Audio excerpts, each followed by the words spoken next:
Bé, doncs ara anirem a crear un producte variable, que diferent que el producte simple ens deixa triar atributs i variacions del producte. Afegim un producte, aquest procés és el mateix que en el producte simple. Agafem la imatge de dins del nostre ordinador.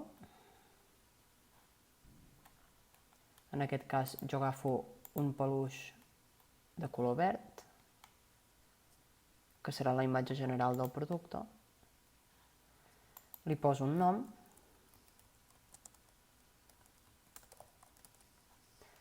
Li posem un preu de venda amb IVA inclòs, recordeu. En aquest cas no li posem oferta del producte. Seleccionem les categories, joguines i peluixos, i li poso una etiqueta, en aquest cas, com abans. Peluix. I una descripció.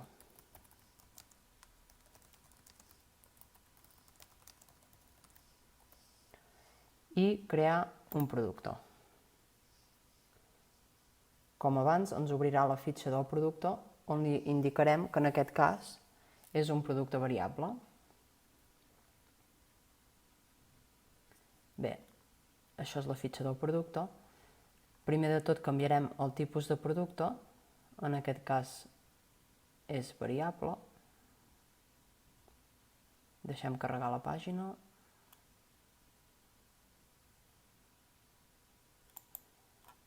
Despleguem la llista i li marquem que és un producte variable.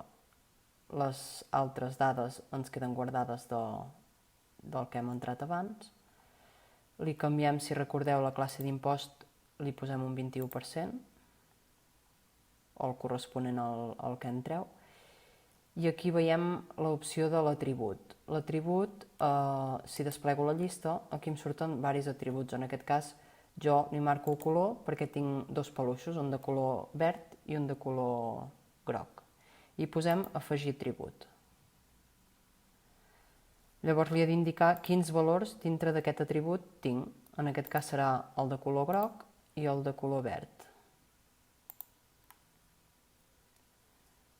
I li hem de marcar l'opció de s'utilitza per variacions, per poder llavors posar les característiques de cada variació.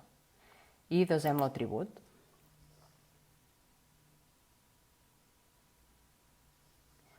Un cop fet això, se'ns desplega aquí una pestanya que ens diu afegir la variació. Li diem crear variacions de tots els atributs.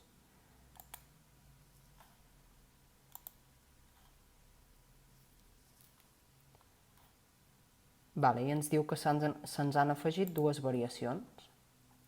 En aquest cas el groc i el verd. Si cliquem dins el groc, ens deixa fer una sèrie de coses. En aquest cas li podem dir que ens gestioni l'estoc individualment per cada color. Li direm que de groc, per exemple, en tenim 10.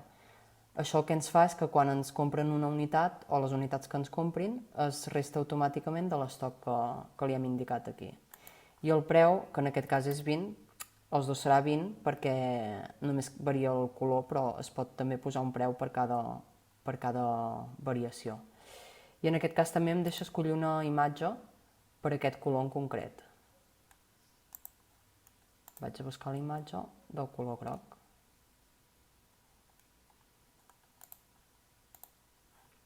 I fem el mateix, establim la imatge de la variació.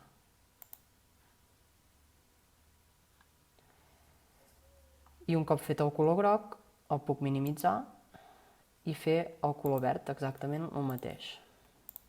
Desplego, li dic que volem gestionar l'estoc, que en aquest cas en tenim 10 i que el preu és el mateix, són 20 euros. I també li puc posar la foto, que en aquest cas serà la mateixa foto que el producte general. Però si trien l'opció de color verd, se'ls mostrarà el verd. Bé, i un cop això, li posem desar les variacions.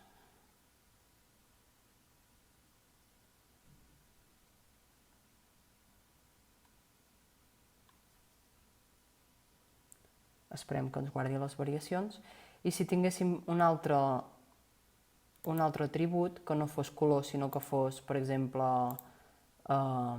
talla, doncs faríem el mateix. Posaríem talla i afegir l'atribut i triaríem els valors de dins l'atribut. En aquest cas només tenim color, com a atribut, per tant ja podem guardar el producte. Esperem que ens gravi el producte i anirem a veure si ens ha guardat bé els dos productes.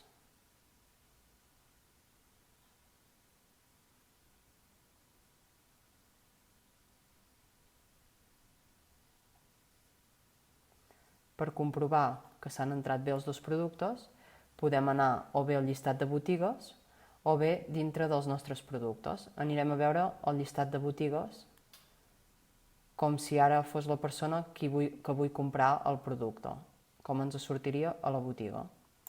Cliquem al llistat de botigues.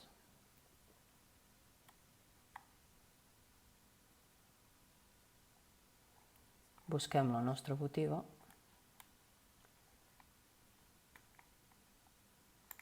Cliquem. I aquí ja ens apareixen els dos productes. El producte Peppa Pig, que és el simple, que li hem posat que era amb un tant per cent de descompte, i el producte variable, que és el peluix. Si entrem dintre del peluix monstre, veurem que se'ns han activat les dues variacions, el color groc o color verd. I ara el client pot escollir si és color groc i clica sobre el groc, la foto es canvia i se'ns mostra el color groc. I si volem el verd, el client veurà el color verd.